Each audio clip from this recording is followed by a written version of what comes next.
mund të ketë zëra edhe kundër brenda majorancës, kundër zonjës Balluku.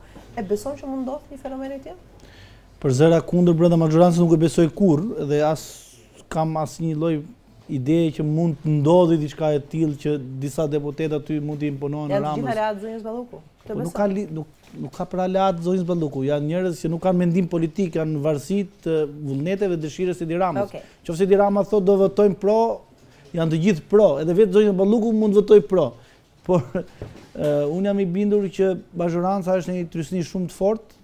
Parlamenti Evropian, Këshilli i Europës, Bashkimi Evropian me ambasadorin, të gjithë aleatët e Shqipërisë e kanë bërë qartë dhe në mënyrë specifike në lidhje me këtë çështje. Majoranca duhet të adresojë një orë më parë imunitetin e zonjës Balluku dhe në autorizimit. Dhe kanë qenë fare të qartë. Zoti McAllister që erdhi në Shqipëri ishte në mënyrë u duk fare e qartë që kishte ardhur me vizitë posaçërisht për këtë çështje.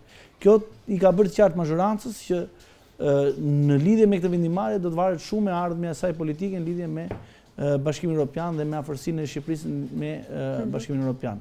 Unë mendoj që majoranca po merr kohë, është një vështirësi shumë të madhe politike dhe nëse Rama do bëjë një bas politike dhe një kumar politik në kuptimin e parë të fjalës duke e çuar mbështetjen e tij deri në fund, unë mendoj që do ketë pasoja shumë të rënda. Pasoja për zotin Rama, për majorancën? Për majorancën, për zotin Rama personalisht, si drejtues i majorancës, si kryeministër, por edhe pasoja për vendin sepse do i pengohet rruga drejt afrimit në Bashkimin Evropian. Do jetë një pengesë shumë e madhe. Aleatët tanë kanë bërë fare të qartë që vija e kuqe e mbështetjes së tyre është SPAK-u.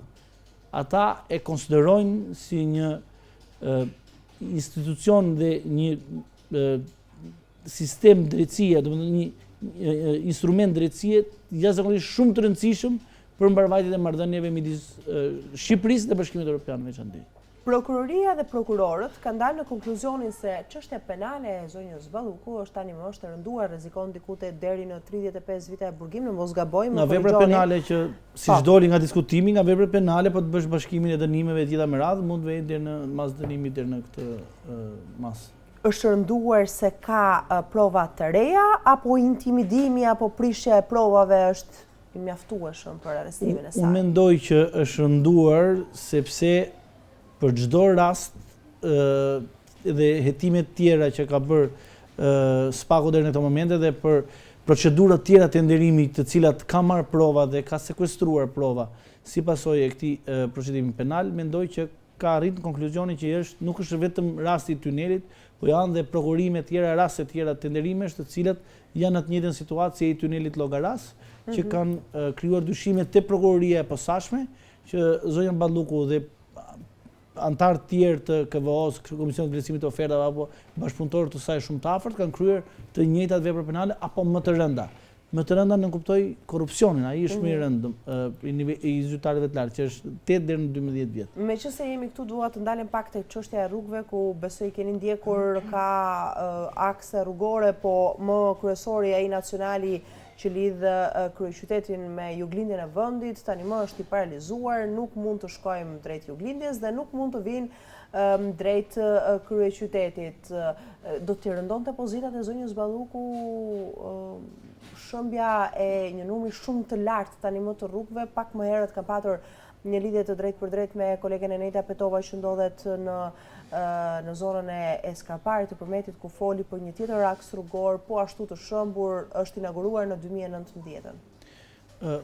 E para njëherë shumë e rëndësishme është fakti që ne duhet kuptojmë rolin që ka edhe prokuroria në rastet ngjashme. Po, hetimet ka nisur. Ju duhet të dini që çdo vit nga autoriteti rrugor shqiptar prokurohen miliona euro, qindra miliona euro për mirëmbajtjen rrugore. Qindra miliona euro. Ku shkojnë këto para?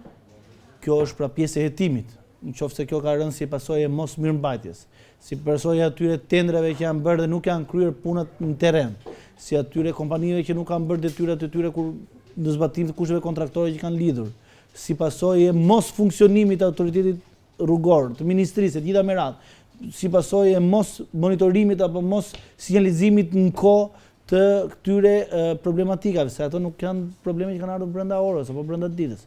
Ata janë probleme të mbartura. Unë dëgjova drejtorin e Rita Arëshës që tha ka erozion, tha lumin e kemi parë tha nga 2020, ka qenë 35, ka vajt 17, ka vajt 0 tani. Tani problemi është kur të ndodh kjo, ti ke një mënyrë monitorimi, ke një mënyrë marrje masa, sinjalizimi. Për ta parandaluar, nuk është puna të përballojmë situata katastrofike, prandaj janë institucionet aty, prandaj janë ekspertët aty për këtë punë. Kurse këtu ka një amulli të jashtëzakonshme, janë njerëz që parazitojnë në institucione publike edhe presin pastaj deri ku ndodh fatkeqësia dhe thonë që do e zgjidhim pasi të ndodhi. Detyra e secilit prej tyre është të parandalojë të ndodhi dhe prandaj paguhen lek nga taksat e qytetarëve shqiptar vit për vit për këtë punë, që të parandalojë të ndodhi. Ju e keni parë që ka autostrada, ka rrugë nacionale, superstrada, të cilat janë me gropa të tmerrshme në rrugë. Me gropa të tmerrshme që janë shoferët kujdesshëm që i shpëtojnë, që i shmangen, po ti jesh natën të biesh në ato gropa, humbet drejtimin e automjetit dhe ndodhin aksidente të jashtëzakonshme. Shikoni proceset gjyqësore që ka autoriteti rrugor shqiptar si i paditur për shkeljen e standardeve të rrugëve, sepse shumë prej aksidenteve kanë ardhur si pasojë e mos pasjes së cilësisë apo standardeve rrugore të akseve rrugore në standardet e përcaktuara të ligjit. Zoti Sefa, heqja e imunitetit të zonjës Balluku, na shpjegoj pak edhe për publikun që na ndjek, se shumë kanë interpretuar që çon në arrestimin e kësaj të fundit. Ndërkohë, ka një procedurë tjetër, pra heqja e imunitetit, të supozojmë nëse do të ndodh. Çfarë ndodh më tej me Spakun dhe pastaj me gjykatën? Si janë procedurat? T'ju a them me dy fjalë.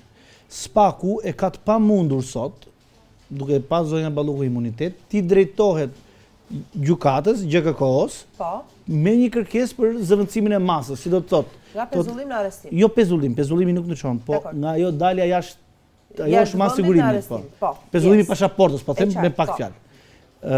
Edhe ka kërkuar Spaku, i kërkon leje e parlamentit, thotë që unë dua, thotë si institucion, ti drejtohem gjykatës, po duke qenë se ligji më ndalon, unë kërkoj autorizimin tuaj. Në rast se parlamenti e pranon kërkesën e Spakut dhe jep autorizimin, Spaku i drejtohet me kërkesë gjykatës.